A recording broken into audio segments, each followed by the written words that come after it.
మీరు కూడా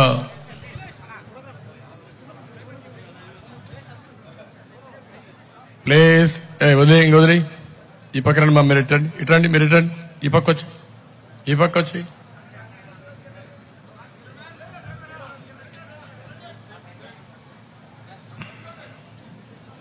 అందరికీ నమస్కారాలు.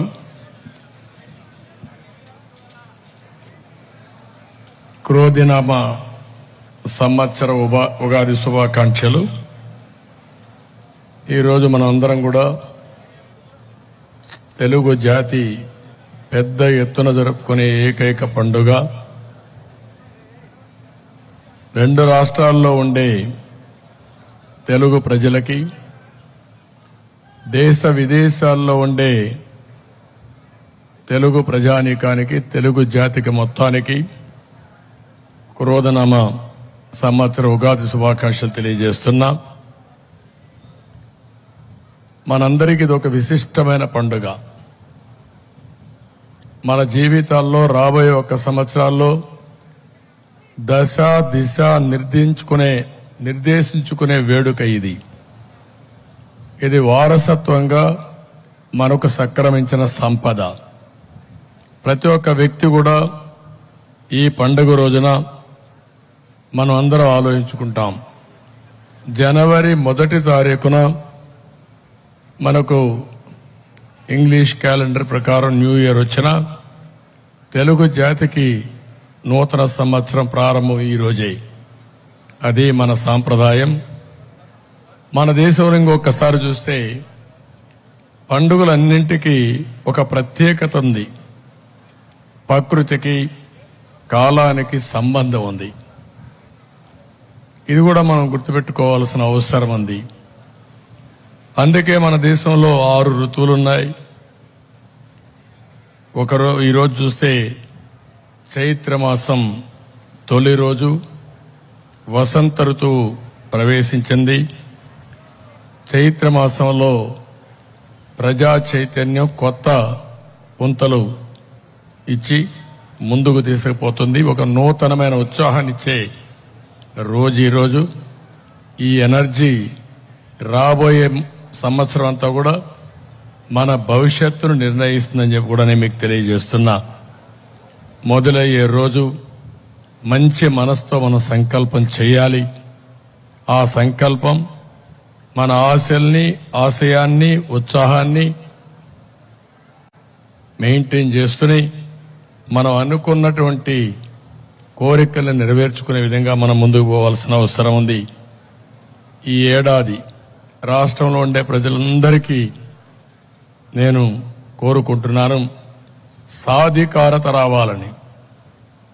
ఏదో ప్రగతి ఒకటే కాదు, ఓవరాల్ ఎంపవర్మెంట్ జరగాలి.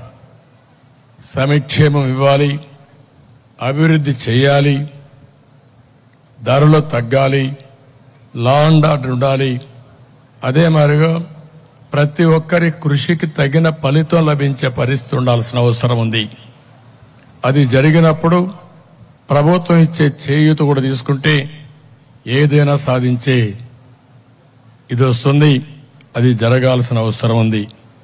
అందుకే రాష్ట్రంలో ఉండే ప్రతి ఒక్కరికి, తెలంగాణలో ఉండే ప్రజానీకానికి, దేశంలో ఉండే తెలుగు కుటుంబాలకి, ప్రపంచంలో ఉండే తెలుగు జాతి ప్రతి ఒక్కరికి, మీ కుటుంబం, మీ కుటుంబ సభ్యులు, మీ బంధుమిత్రులు అందరూ కూడా సుఖ సంతోషాలతో ఉండాలని, అదే మరిగా మీరు కూడా సంపద సంపాదించి మీనింగ్ఫుల్ లైఫ్, నేను ఇక్కడ ఆ మాటలు వాడుతున్నాను. సంపద సంపాదించడం ఎంత ముఖ్యమో దాన్ని మంచి కొరకోసరం ఖర్చు పెట్టడం చాలా అవసరం. మనకు కొన్ని సాంప్రదాయాలు ఉన్నాయి. వయస్సులున్నారు, వ్యాపారం చేస్తారు. వ్యాపారం చేస్తూ వచ్చిన దాంట్లో 1% 2% సమిక్షేమానికి, ప్రజల సేవ కోసం వెచ్చించే పరిస్థితిలో ఉన్నారు. అంటే ఇది ఇప్పటి నుంచి వచ్చిన వారసత్వం కాదు. వాళ్ళు చేసేది వ్యాపారం. అదే సమయంలో ఒక బాధ్యత కింద ఈరోజు వాళ్ళంతా కూడా సమిక్షేమం కోసం సేవాభావంతో ముందుకు పోతున్నారు. అలాంటి అలవాటు తెలుగు జాతికి రావాలని మనస్ఫూర్తిగా ఆకాంక్షిస్తున్నా. ఎందుకు ఈ మాట వాడుతున్నానంటే ఈరోజు మనం ఎంతో డబ్బులు సంపాదిస్తాం. ఎక్కడున్నా తెలుగు జాతి సంపద సంపాదించడంలో ఈరోజు తెలుగు వారికి మించిన వాళ్ళు ప్రపంచంలో ఎక్కడా లేరు. అది వచ్చింది. ప్రపంచమే హద్దుగా ముందుకు పోయే పరిస్థితికి వచ్చారు. సంపద సృష్టిస్తున్నారు, ఉపాధి కల్పిస్తున్నారు, ప్రపంచానికే సేవలు అందించే పరిస్థితి వచ్చారు. అదే సమయంలో సేవాభావం కూడా తెలుగు జాతికి అవసరం. ఆ సేవాభావం ఉంటే మీ జీవితానికి సార్థకత ఉంటుంది. అదే సమయంలో అది చేసినప్పుడు మీ పేరు ఇది వస్తుంది. అది చేయగలిగితే మీరు రాజకీయాల్లో గాని లేకపోతే కార్పొరేషన్లో గాని ఉన్నతమైన పదవులు వచ్చే అవకాశం ఉంటుంది. నా కోరిక అది కూడా చేయాల్సిన అవసరం ఉంది మన జాతి.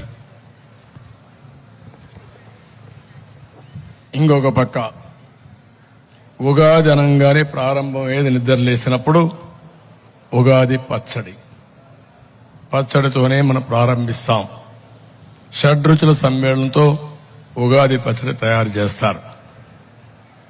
ఎంత గొప్పతనం ఇచ్చారంటే మన వారసత్వంగా ఇందులో తీపి, పులుపు, ఉప్పు, కారం, చేదు, వగరు ఈ 7 రుచులు కూడా కలిపి ఉగాది పచ్చడి తయారు చేస్తాం.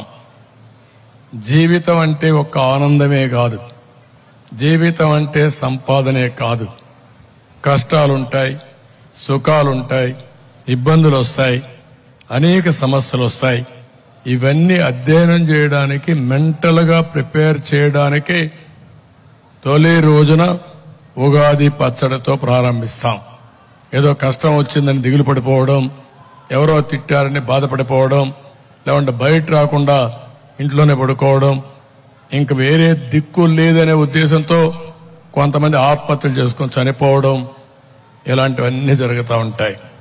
అందుకే తెలుగు సాంప్రదాయ ప్రకారం ఉగాది పచ్చడి తిన్న తర్వాత కష్టాలు, సుఖాలు, ఆనందాలు, బాధలు, లేకుంటే తిట్లు, లేకపోతే ఇంకొంచెం ప్రభుత్వాలు బట్టి వస్తూ ఉంటుంది. ఇవన్నీ ఉంటాయి. అయితే ఈ 5 సంవత్సరాలు మీరు చూశారు. ఈ రోజంతా ఉగాది పచ్చడి కాదు, ఇది కారం, చేదు ఈ రెండే కలిపేశారు ఈ రాష్ట్రంలో. ఏది కూడా జీవితంలో నిద్ర లేస్తే భయం. ఈ రోజు ఎట్ట గడుస్తుందో చెప్పలేం. బయట పోతే ఎవరైనా తిరిగి ఇంటికి సేఫ్ గా చేరతారంటే నమ్మకం లేదు. ఇంకో పక్క ఎక్కడికక్కడ అనేక సమస్యలు. మన ఆస్తులు మనకుంటాయా, ఎవడైనా కబ్జా చేస్తారో తెలియదు. 40-50 సంవత్సరాలుగా సంపాదించిన ఆస్తి, ఒక ఇండస్ట్రీ కావచ్చు, ఒక వ్యాపార సంస్థ కావచ్చు, ఒక భూమి కావచ్చు, ఒక ఇల్లు కావచ్చు, దానికి కూడా సేఫ్టీ లేని పరిస్థితికి వచ్చేసాం. రాసిమ్మంటే రాసివ్వాలి, మెడ మీద కత్తి పెట్టి సస్తావా ఇస్తావా అంటే బయట చెప్పకుండా ఇచ్చేసే పరిస్థితి ఉంది. ఒకప్పుడు దావూద్ ఇబ్రహీం ఉండేవాడు. ఎక్కడున్నాడో ఎవరికీ తెలియదు. అతను ఒక వార్త ఎవరికైనా పంపిస్తే ఇది దావూద్ ఇబ్రహీం ఆదేశం అంటే ఆటోమేటిక్ భయపడి చేసేవాళ్ళు. ఒకప్పుడు రౌడీలు ఉండేవాళ్ళు ఊర్లో. నేను ఒక ఎగ్జాంపుల్ చెప్తున్నా. ఇవన్నీ ఒక రౌడీ ఉంటాడు, ఇంట్లో కూర్చొని కమాండ్ చేస్తా ఉంటాడు. ఊర్లో వాళ్ళందరూ పప్పం కట్టాలంటే కట్టాల్సిందే. అందుకే చరిత్రలో బకాసురుడు చూశాం. బకాసురుడు చూస్తే గ్రామస్తులు మనుగడ సాధించడం కోసం అతనితో రాజీ పడి రోజుకు ఒక ఇంట్లో ఒక మనిషిని, 2 ఎద్దులు, ఒక బండి తిండి పంపిస్తే అది తిని మొత్తం గడిపేవాడు. అంటే ఇలాంటి దానికంటే ఈరోజు తక్కువగా లేదు. ఇలాంటివన్నీ చాలా వచ్చే పరిస్థితి వచ్చింది. అందుకే ఈరోజు రాష్ట్రంలో మనం చూస్తే నేను ఈ ఎన్నికల్లో తిరుగుతున్నా. ఎన్నికల్లో తిరుగుతా ఉంటే ఎక్కడ చూసినా ఒక అశాంతి, అభద్రతాభావం, ఒక ఆవేశం, ఒక ఫ్రస్ట్రేషన్ చాలా స్పష్టంగా కనపడే పరిస్థితి వచ్చింది. ఇది చూసిన తర్వాత నేను ఒక భరోసా ఇచ్చాను. ఈ రాష్ట్రంలో జీవన ప్రమాణాలు పూర్తిగా దెబ్బతిన్నాయి. పేదలు మరింత పేదలైపోయారు. ఈ విషయంలో కూడా మనకు ఒక స్పష్టత ఉండాల్సిన అవసరం ఉంది.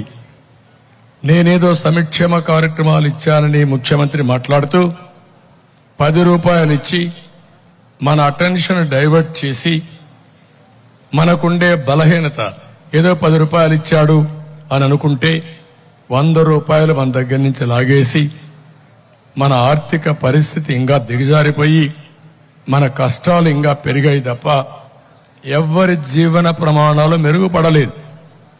పేదవాళ్లు అప్పుల పాలైపోయారు. ప్రభుత్వం అనేది ఎట్లుండాలంటే వ్యక్తులు కష్టపడతారు. వ్యక్తులు కష్టపడిన దానికి ఫలితాలు రావాలంటే ప్రభుత్వ విధానాలే ప్రధానమైన కారణం. రెండోది, ప్రభుత్వం ఇచ్చే సహాయం కూడా చాలా ముఖ్యం.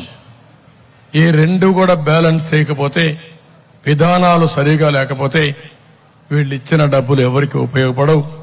ఇంకో పక్క వీళ్ళు ప్రజల్ని బాగా ఎంపవర్ చేయకపోతే, వాళ్ళ కష్టానికి తగిన ఫలితం రాకపోతే, ధరలు పెరిగిపోతే చాలా సమస్యలు వస్తాయి. అందుకనే ఈరోజు మనకి ఇష్టం ఉన్నా లేకపోయినా సంతోషంగా ఉండడానికే పండుగలు చేసుకుంటాం. 5 ఏళ్లు కష్టాలన్నీ మర్చిపోయి ఈ ఉగాది రోజున నూతనమైనటువంటి హోప్, ప్రతి ఒక్కరు కూడా మళ్లీ మంచి రోజులున్నాయి, ఈ ఉగాదితో ప్రారంభమవుతుంది, మా జీవితాల్లో వెలుగులు వస్తాయి, మా బిడ్డల భవిష్యత్తు బ్రహ్మాండంగా ఉంటుందని మీరు ఆలోచించడం కాదు, ఒక సంకల్పం చేయండి. అది సాధించే విధంగా మీ అందరికీ అండగా మేము ఉంటాం. అందుకే ఒక ఫ్రంట్ గా కూడా వచ్చామని మరొకసారి మీ అందరికీ విజ్ఞప్తి చేస్తున్నా.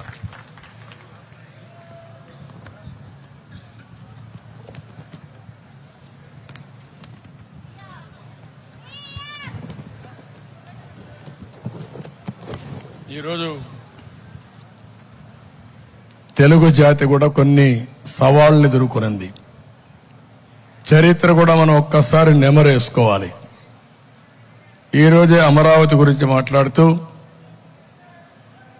ఆ రోజు పాత రోజులు జ్ఞాపకం చేసే పరిస్థితి వచ్చారు.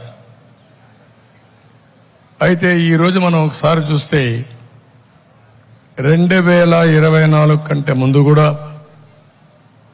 తెలుగు జాతిని నడిపించడానికి అనేక కార్యక్రమాలు తీసుకున్నారు. చాలా మంది పెద్దలు గాని, మన రాష్ట్ర ముఖ్యమంత్రులు గాని ఎన్నో కార్యక్రమాలు తీసుకున్నారు.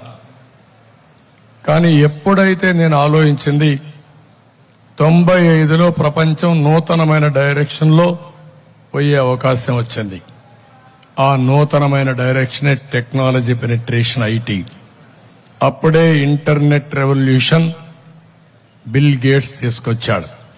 ఈరోజు ఇక్కడ మిమ్మల్ని అందరినీ చూస్తున్నా, మీరు సెల్ ఫోన్ పెట్టుకొని ఇక్కడున్నా కూడా మీ ఇంట్లో పనులు చేసే పరిస్థితికి వచ్చారు. ఏం జరుగుతుందో ప్రపంచం అంతా అధ్యయనం చేసే పరిస్థితి వచ్చారంటే 25 ఏళ్ల సమయంలో ప్రపంచంలోని పెను మార్పులకు నాంది పలికింది టెక్నాలజీ.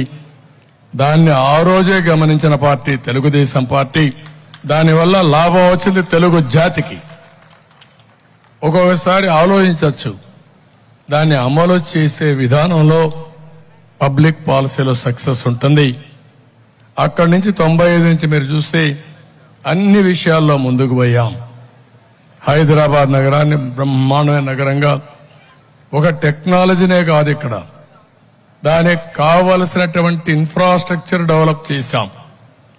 ఒక ఎయిర్పోర్ట్, ఒక ఔటర్ రింగ్ రోడ్, లేకపోతే నీళ్లు, కరెంటు, ఏది కావాలని అన్ని చేస్తే ఈరోజు ఒక మహానగరంగా రూపొందించి ఈరోజు తెలంగాణకు ఆదాయం పెంచి నెంబర్ 1 స్టేట్ గా తయారయ్యేదానికి రూపకల్పన చేసింది తెలుగుదేశం పార్టీ అని చెప్పి కూడా నేను మీకు తెలియజేస్తున్నా. అది ఒక విషయం అయితే, కానీ 2014 రాష్ట్ర విభజన జరిగింది. అందరం కలిసి పనిచేశాం. కానీ రాష్ట్ర విభజన జరిగినప్పుడు హైదరాబాద్ నగరం, ఎందుకంటే తెలంగాణ మధ్యలో ఉంది, తెలంగాణకి వెళ్ళింది. అక్కడి నుంచి మనం వచ్చాం. కానీ ఆ రోజు కాంగ్రెస్ పార్టీ విభజన చేసింది, అధైర్యపడ్డాం. ఒకసారి మనం గుర్తుపెట్టుకోవాలి, పెన్షన్లు కూడా ఇవ్వగలుగుతామా లేదా అని ఆలోచించే సమయంలో నేను ఒకటే చెప్పాను, ఆ రోజు హైదరాబాద్ కోసం కష్టపడ్డాం, మళ్ళీ అమరావతి లాంటి నగరాన్ని అభివృద్ధి చేసి హైదరాబాదుకు సమానంగా అవసరమైతే మిన్నగా తయారు చేసే బాధ్యత మనం తీసుకుంటామని చెప్పి ముందుకు పోయాం. రూపకల్పన చేశాం, బ్రహ్మాండంగా ముందుకు పోయింది. పోలవరం తీసుకొచ్చాం, 72% పూర్తి చేశాం. నదుల అనుసంధానానికి శ్రీకారం చుట్టి ప్రతి ఒక్క ఎకరాకు నీళ్లు ఇవ్వాలనుకున్నాం.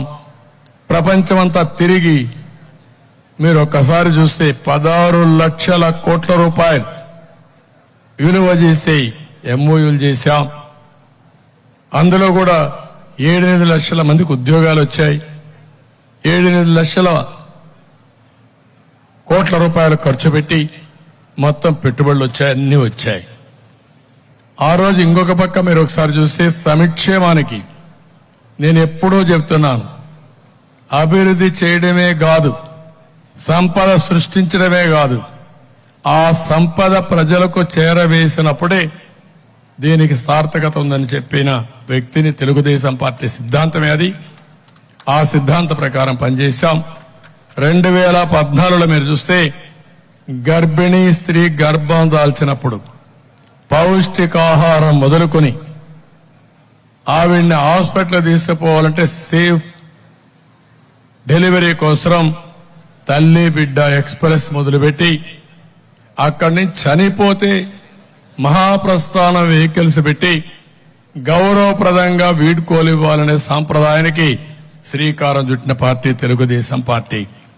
ఇక్కడ ఒక విషయం గుర్తుపెట్టుకోవాలి, ఒకప్పుడు శ్మశానాలే లేని పరిస్థితి ఇప్పుడు కూడా ఉంది. కొంతమంది సమాజం కూడా ముందుకు వచ్చారు.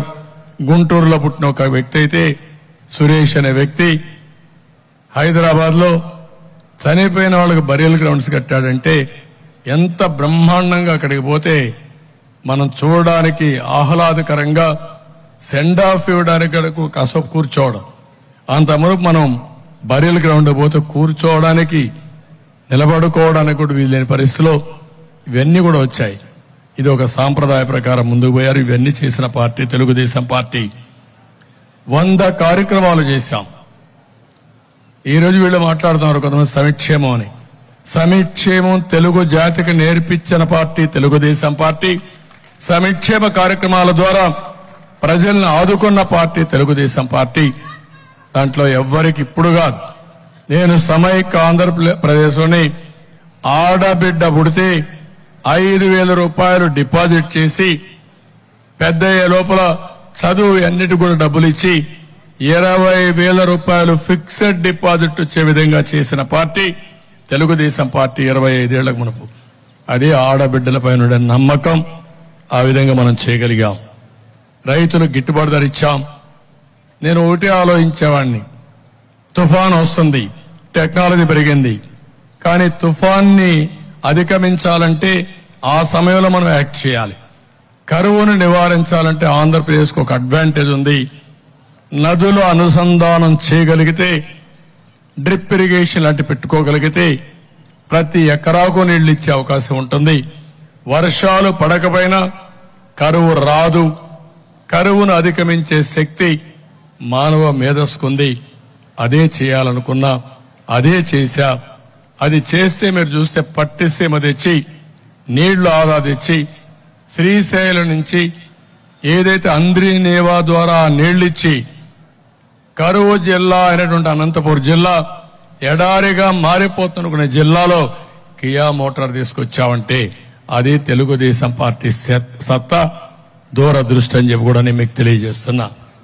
నేను ఈరోజు ఈ కొండే మీ అందరికీ ఒకటే చెప్తున్నా, ఈరోజు రాష్ట్రంలో ఎన్ని మనం చేస్తే ఈరోజు ఈ ప్రభుత్వం వచ్చింది, సహజ వనరులన్నీ దోపిడీ,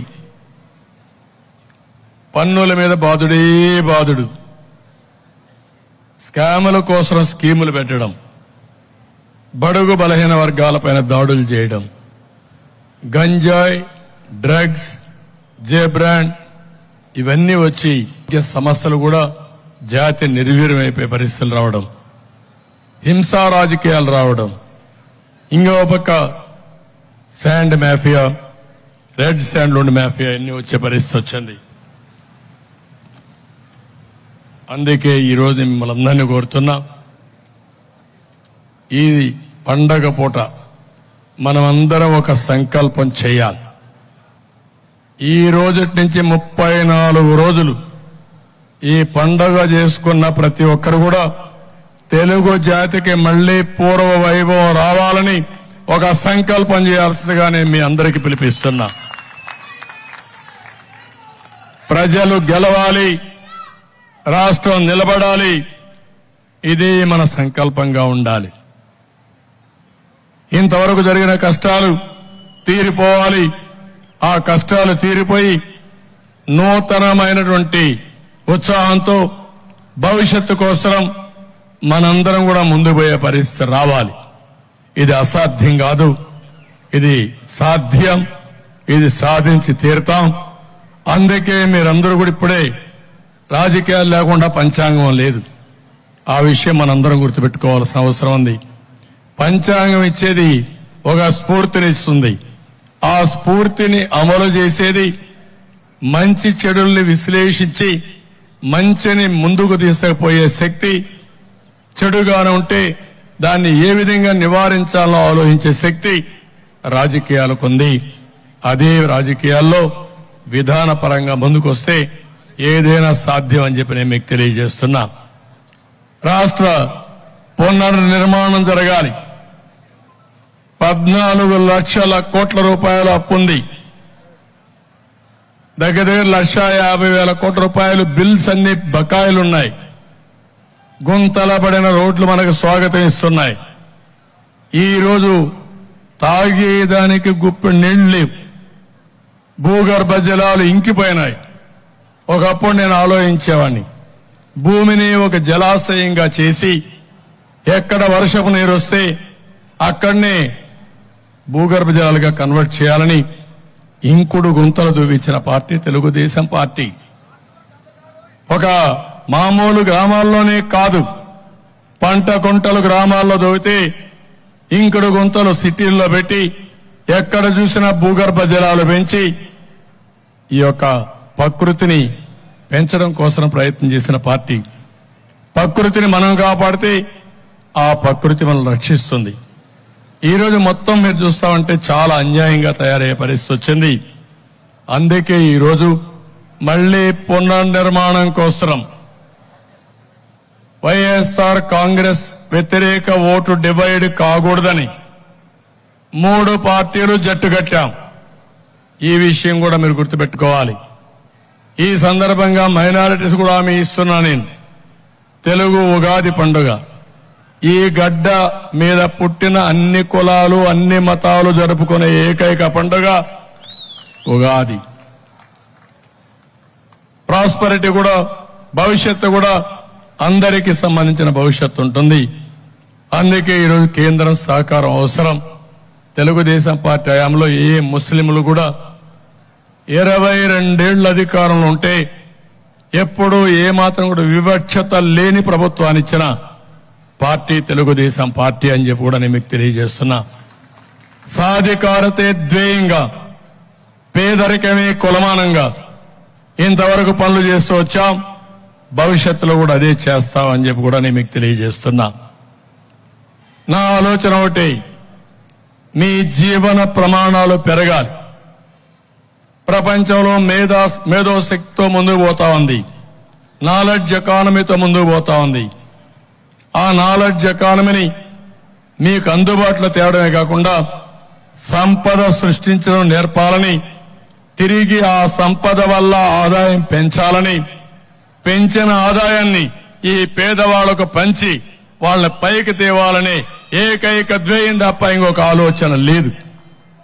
అందుకే నేను ఒకే మాట చెప్పాను, 2047కి భారతదేశం ప్రపంచంలోని నెంబర్ 1 దేశంగా తయారవుతుంది.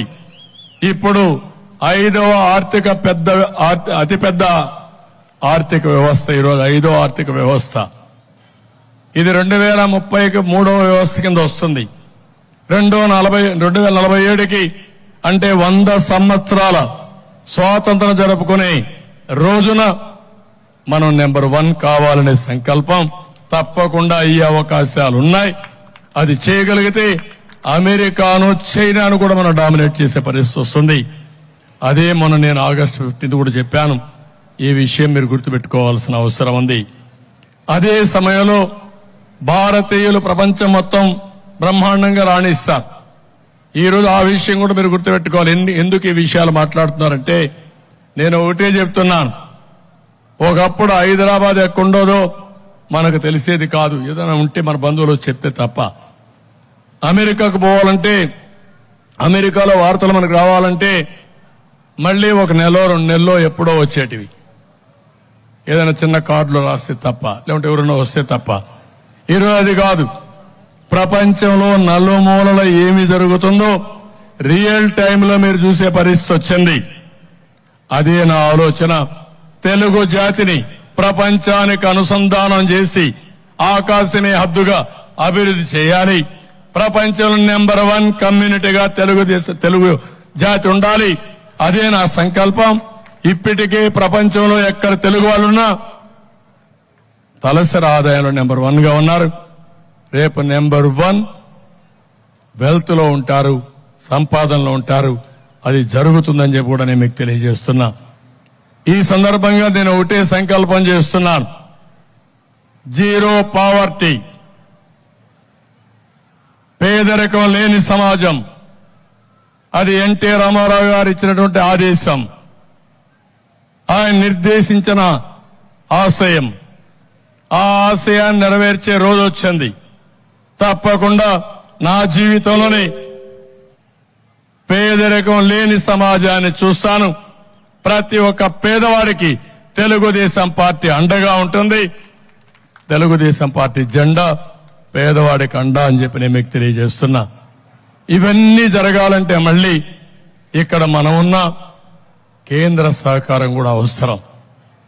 అందుకే ఎన్డీఏలో బీజేపీ గాని, జనసేన గాని, తెలుగుదేశం గాని ముగ్గురం గెలిచాం.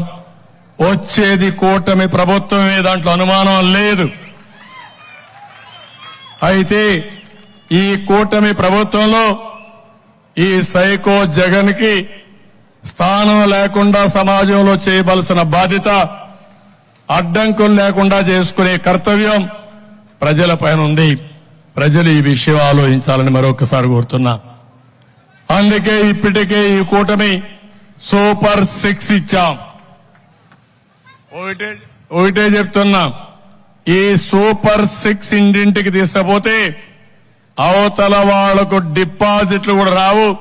అది చేయాల్సిందిగా మిమ్మల్ని అందరినీ, అదే మాదిరిగా మేమేమి సంకల్పించామో తెలుసుకోవాల్సిందిగా తెలుగు జాతిని మొత్తం కోరుతున్నాం. ఇంకా వివిధ వర్గాలున్నాయి. ప్రభుత్వం అంటే ఒక సూపర్ 6 తోనే కాదు, సంపద సృష్టించాలి, అభివృద్ధి చేయాలి, రోడ్లు వేయాలి, పెట్టుబడులు తేవాలి. ఎస్సీలు, బీసీలు, ఎస్టీలు, మైనారిటీ ఉంటారు, ఆర్థికంగా వెనకబడి ఉన్నారు. వాళ్ళందరి కోసం తొందరలోనే ఒక ఎలక్షన్ మేనిఫెస్టో కూడా తీసుకొస్తాం. ఆటో డ్రైవర్లు ఉన్నారు,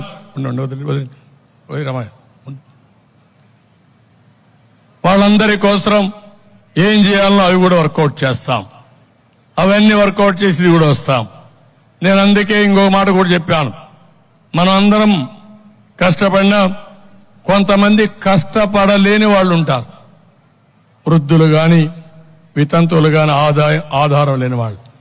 అలాంటి ఆధారం లేని వాళ్ళకి పెన్షన్ విధానం ఏర్పాటు చేసిన పార్టీ తెలుగుదేశం పార్టీ. ఏర్పాటు చేసిన నాయకుడు నందమూరి తారక రామారావు గారు. ఆ తర్వాత మీరు చూస్తే 200 రూపాయల పెన్షన్ ని 2000 రూపాయలు చేసిన పార్టీ, 10 రెట్లు పెంచిన పార్టీ తెలుగుదేశం పార్టీ. ఈ ముఖ్యమంత్రి మాట్లాడుతూనే ఉంటాడు, నోరు ధరిస్తే అబద్దాలు. ఇవన్నీ కూడా వాస్తవాలు, ప్రజలు అర్థం చేసుకోవాలి. అదే సమయంలో మళ్లీ 4000 రూపాయలు ఇంటి దగ్గరకే మొదటి తారీఖున నేరుగా ఇస్తామని చెప్పిన పార్టీ తెలుగుదేశం పార్టీ. ఈ 4000 రూపాయలు కాకుండా ఎవరైనా ఆ నెలలో తీసుకోకపోతే నెక్స్ట్ నెల గాని 3 నెలల వరకు ఈ 4000 రూపాయలు ఇచ్చే బాధ్యత ఫ్రంట్ తీసుకుంటామని కూడా చాలా స్పష్టంగా హామీ ఇచ్చాం. ఇంకో పక్క వికలాంగులకి, ఫిజికల్ హ్యాండిక్యాప్డ్కి 4,000 రూపాయల నుంచి 6,000 రూపాయలు ఇస్తామని చెప్పిన పార్టీ తెలుగుదేశం పార్టీ. ఇవన్నీ కూడా తీసుకుంటేనే వాలంటీర్ వ్యవస్థ ఉంది ఇక్కడ. పాపం వాళ్ళ జీవితాలతో ఎంత ఆడుకుంటున్నా అంటే జగన్మోహన్ రెడ్డి నాకు అర్థం కావడం లేదు. మొన్నటి వరకు ఏం చెప్పాడు వాలంటీర్స్ ని, వీళ్ళందరూ కూడా మా పార్టీ వాళ్ళు ఉన్నారన్నాడు. మనం ఆ రోజు కూడా చెప్పాం, మీ పార్టీ కాదు, ఈ రాష్ట్రానికి సేవలు అందించడానికి వాళ్ళని ఉపయోగించండి, రాజకీయాల కోసం కాదు, మీకు సేవ చేయడానికి కాదు, ప్రజలకు సేవ చేయడానికని చాలా స్పష్టంగా చెప్పాం. ఈ మధ్య కాలంలో వాలంటీర్ వ్యవస్థను ఉపయోగించి తద్వారా రాజకీయ లబ్ధి పొందాలని ప్రయత్నం చేశాడు. ఎన్నికల కమిషన్ ఒకటే మాట చెప్పారు, ఏవైనా సరే పెన్షన్లు ఇవ్వండి, ప్రభుత్వ ఉద్యోగుల ద్వారా ఇవ్వండి, వాలంటీర్స్ ద్వారా ఇవ్వడం కరెక్ట్ కాదని ఒక నిర్ణయం చేశారు. ఎవ్వరు కూడా ఎక్కడ కూడా నేరుగా ఇంటి దగ్గర పెన్షన్ ఇవ్వద్దని చెప్పలేదు. కానీ ఈ ముఖ్యమంత్రి దుర్మార్గుడు సేవా రాజకీయాలు చేశాడు. ముసలి వాళ్ళని తీసుకొచ్చి మంచి ఎండల్లో నిలబెట్టి పెన్షన్ ఇవ్వకుండా మళ్ళా తిరిగి పొమ్మని మళ్లీ రమ్మని, దీంట్లో పండుటాకులు లాంటి వ్యక్తులు కొంతమంది చనిపోయారు. దాన్ని సేవ రాజకీయాలు చేసే పరిస్థితి వచ్చాడు. ఇప్పుడు ఇది కూడా ఏంది, వాలంటీర్స్ అందరినీ కూడా రాజీనామాలు చేయమన్నాడు. రాజీనామాలు చేయమంటే మేమెందుకు చేస్తామని చాలా మంది రిఫ్యూజ్ చేశారు, చేయలేదు. మనం కూడా అపీల్ చేశాం, మీరు రాజీనామాలు చేయొద్దండి, మీరు వాలంటీర్లుగా ఉన్నారు, ఈ వాలంటీర్ వ్యవస్థను కొనసాగిస్తామని చాలా స్పష్టంగా చెప్పాం. దాంట్లో వాళ్ళకి ఇంకా నమ్మకం వచ్చింది. వైఎస్ఆర్ కాంగ్రెస్ పార్టీకి సేవ చేయొద్దండి, ప్రజలకు సేవ చేయండి, మీకు మేము అండగా ఉంటామని వాలంటీర్లకు పదే పదే చెప్పాం. నిన్న మొన్న చూస్తే రాజీనామాలు చేయమన్నారు, ఇప్పుడు వాలంటీర్ వ్యవస్థే లేదంటున్నారు. ఇది కొత్త వార్త. అంటే నువ్వేమైనా రద్దు చేసావా, రహస్య జీవో ఇష్యూ చేసావా? సమాధానం చెప్పనీకు, సమాధానం చెప్పకుండా వాలంటీర్ వ్యవస్థ ఉందా లేదా? లేకపోతే ఇంకో మాట చెప్పాడు, రేపు ఈ మహానుభావుడు మళ్ళా ముఖ్యమంత్రి అయి మొదటి సంతకం వాలంటీర్ వ్యవస్థ పైన పెడతా అన్నాడు. అంటే ఆ వ్యవస్థ లేనట్టే కదా, ఇన్ని రోజులు అనుభవం పోయింది కదా వాళ్ళకు. అంటే ఏంటి ఈ స్టేట్మెంట్లు? మోసం చేస్తున్నావు, దగా చేస్తున్నావు, అవకాశవాద రాజకీయం చేస్తున్నాం. ఉదయం ఒక మాట, మధ్యాహ్నం ఒక మాట, రాత్రి ఒక మాట మాట్లాడే పరిస్థితికి వచ్చావు. ఇంకో పక్క రాజీనామా చేసి పార్టీకి పనిచేయమంటున్నాడు. రాజీనామా చేసి పార్టీకి పనిచేస్తే రాజీనామా చేయకుండా పార్టీకి పనిచేయమంటున్నారు. కేసులు పెడితే ఇందులో బాగా చదువుకున్న పిల్లలున్నారు, ఎంఏలు చేశారు, కొంతమంది ఎంటెక్లు బీటెక్లు చేశారు, చదువుకొని వచ్చారు. కనీసం ఇంట్లో ఉంటాం, తల్లి తండ్రిని చూసుకుంటాం, ఒక 5,000 రూపాయలు వస్తుంది, ఒక పని ఉంటుందని చెప్పి వస్తే వాళ్ళని ఇప్పుడు తప్పుడు పనులు చేపించి కేసులు పెట్టించి ఇంకా వాళ్ళ జీవితంలో ఎక్కడ ఉద్యోగం కూడా రాదు. ఈ ఉద్యోగం పోతుంది, కొత్త ఉద్యోగాలు వచ్చే అవకాశం లేదు ఏదైనా క్రిమినల్ కేసులుంటే. ఎంత స్వార్థపరుడో మీరు అర్థం చేసుకోవాలి వాలంటీర్స్. అందుకే తెలుగుదేశం అదే మరి ఎన్డీఏ మేమందరం 3 పార్టీల కూటమికి హామీ ఇస్తున్నాం, మీ ఉద్యోగాలు తీసేయం, వాలంటీర్ వ్యవస్థ కొనసాగిస్తామని మరొక్కసారి మీ అందరికీ హామీ ఇస్తున్నా. ఉగాది రోజున, పండుగ రోజున తీపి కబురు మీకు అందరికీ ఇస్తాం. 5,000 కాదు, మీకు రాబోయే రోజుల్లో 10,000 రూపాయలు పారితోషికం ఇచ్చే బాధ్యత మాది. అది బిగినింగ్. మీలో సమర్థత ఉంది, తెలివితేటలున్నాయి, ఇది ఎంట్రీ పాయింట్ మాత్రమే. ఇక్కడి నుంచి మీ ఇంట్లో మీరు కూర్చొని వర్క్ ఫ్రం హోమ్. ఇప్పుడు 10,000 రూపాయలంటే ఒక సంఖ్య, 10,000 నుంచి 50,000 లక్ష రూపాయలు సంపాదించుకునే శక్తి తెలివితేటలు మీకుంది. మీకు అందరికీ కూడా అందుకే చెప్పాం, నిరుద్యోగ భృతి 3,000 ఇస్తారని, వర్క్ ఫ్రం హోమ్ తీసుకొస్తామని. ఈ 2,66,000 మందిలో చదువుకున్న వాళ్ళుంటే వాళ్ళందరికీ స్కిల్ డెవలప్మెంట్ చేసి మీ క్యారియర్ బిల్డప్ చేసే బాధ్యత మాదని మరొకసారి వాలంటీర్స్ అందరికీ విజ్ఞప్తి చేస్తున్నా. ఇప్పుడు మీరు ఆలోచించుకోవాలి, తప్పుడు పనులు చేసి జైలుకు పోయి మీ జీవితాలను ఖరాబు చేసుకుంటారా? ప్రజలకు సేవ చేసి రాష్ట్రాన్ని అభివృద్ధి చేసి మీరు కూడా రాష్ట్ర ప్రగతిలో భాగస్వాములై మీ క్యారియర్ బిల్డప్ చేసుకుంటారా? ఈ రెండే మీ ముందుండే సమస్యలు. ముఖ్యమంత్రి చెప్పాడు మీ వ్యవస్థ లేదని, మళ్లీ వస్తే మళ్ళా సంతకం పెడతానాడు. వచ్చేది లేదు, సచ్చేది లేదు, నమ్మి మోసపోవద్దని వాలంటీర్స్ కి అందరికీ చెప్తున్నా. మిమ్మల్ని ఏమీ చేయలేరు. గవర్నమెంట్ లో ఉద్యోగం ఇస్తాం, మేము తీసేస్తామా? ఎందుకు తీసేయాలి? అవకాశం వచ్చింది, మాట్లాడితే నేనిచ్చానంటున్నాడు. నువ్వు ఇచ్చేదేంటి? నువ్వు ఇవ్వడం ఏంటి? ఆ వ్యవహారం ఏంటి? పెన్షన్ నేనిచ్చా అంటాడు, నువ్వు ఇచ్చాడేంటి? ఎవరు కట్టారు ట్యాక్స్? మీ తాత డబ్బులు అయింది, మీ జాగీరా, మీ నాన్న ఇచ్చిన డబ్బులు అయింది. నువ్వు వ్యవసాయం చేసావా? నీ భారతీయ సిమెంట్ నుంచి ఇస్తున్నావా? కాదు, నేను కట్టిన పన్నుల నుంచే ఇవన్నీ కూడా పెన్షన్లు ఇస్తున్నారు. లేకుంటే మా మీద అప్పు తీసుకొచ్చి నువ్వు ఈ సంక్షేమ కార్యక్రమాలు ఇస్తున్నావు. సంపద సృష్టించిన తెలియనటువంటి వ్యక్తి నువ్వు, ఆదాయం సాధించలేని వ్యక్తి నువ్వు. అలాంటి వ్యక్తి ఇవన్నీ చేస్తున్నావు. నేను అదే చెప్పా, నేను అప్పులు చేయడం కాదు, సంపద సృష్టిస్తా, ఆదాయం పెంచుతా, మీ నెత్తిన అప్పుల భారం లేకుండా సంక్షేమ కార్యక్రమాలు ఇచ్చే బాధ్యత మేము తీసుకుంటాం. ఇంకా మెరుగైన సంక్షేమం ఇస్తా అని చెప్పి కూడా నేను మీకు తెలియజేస్తున్నా. అందుకే ఈ ఉగాది రోజు కోరుతున్నా, ఈ ఉగాది రోజున మీరందరూ సంకల్పం చేయాలి. ఇప్పటి నుంచి ప్రచారం చేయాలి. మంచికి మీరందరూ కూడా సహకరించాలి.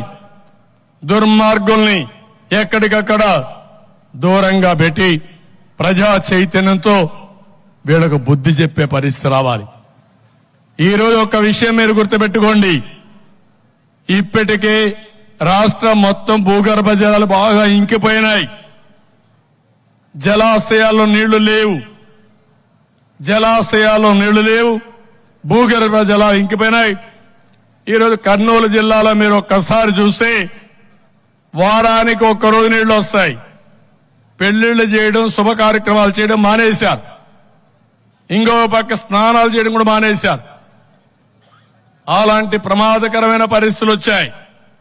కనీసం తాగునీళ్లు ఇవ్వలేని ఈ ముఖ్యమంత్రి 3 రాజధానులు పెడతాడంట, మంచి రోజులు వస్తాయంట. 5 ఏళ్లు మనకు వచ్చింది మంచి రోజులు కాదు. అసలు నరకం అంటే ఎవరికి తెలియదు కానీ ఆంధ్రప్రదేశ్ నరకాన్నే చూశారు. ఇంట్లో నుంచి బయట పోతే, ఆ రోడ్లో ప్రయాణం చేస్తే, తిరిగి ఇంటికి పోతే శరీరం మొత్తం హోనమైపోయే పరిస్థితి వచ్చింది. లేకపోతే ఎక్కడన్నా నిత్యావసర వస్తువులు కొనాలంటే నరకాన్ని చూసే పరిస్థితి వచ్చాం. పెట్రోలు, కరెంటు ఇవన్నీ బాధుడి కింద అందరూ. అందుకే ఈరోజు ఒక ఆశల పల్లవి, అది ఉగాది. ఈ ఉగాది రోజున మీరందరూ కూడా ఆమె ఇస్తున్న మంచి రోజులు వస్తాయి. ఈ సైకో జగన్ పోవాలి, పక్కకు తప్పుకోవాలి, దిగాలి. అప్పుడే మనకు మంచి రోజులు. అది కూడా ఆయన దిగక్కర్లా, మనమే దించేయబోతున్నాం, ప్రజలే దించేస్తారు. అది కూడా జరుగుతుంది. అక్కడి నుంచి నూతన అధ్యాయానికి శ్రీకారం చుడతామని చెప్పి మరొక్కసారి తెలియజేసుకుంటూ, ఈరోజు మన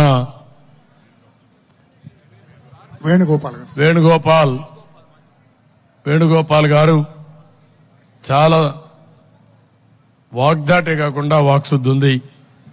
చాలా బాగా చెప్పారు. వారు కూడా సమాజ హితం కోసం ఆలోచించారు. వారిని కూడా మనస్ఫూర్తిగా కోరుకుంటూ, అలాంటి సమాజం కోసం మంచి చేసే ప్రతి ఒక్కరు కూడా గళ విప్పాలి, ప్రజల్లోకి వెళ్ళాలి, ప్రజా చైతన్యం తేవాలి. మళ్లీ మార్పుకు నాంది పలికి ఈ రాష్ట్రాన్ని కాపాడుకోవడానికి వారి వారి బాధ్యతను వారు నెరవేర్చాల్సి కోరుకుంటూ మరొకసారి అందరికీ హ్యాపీ ఉగాది.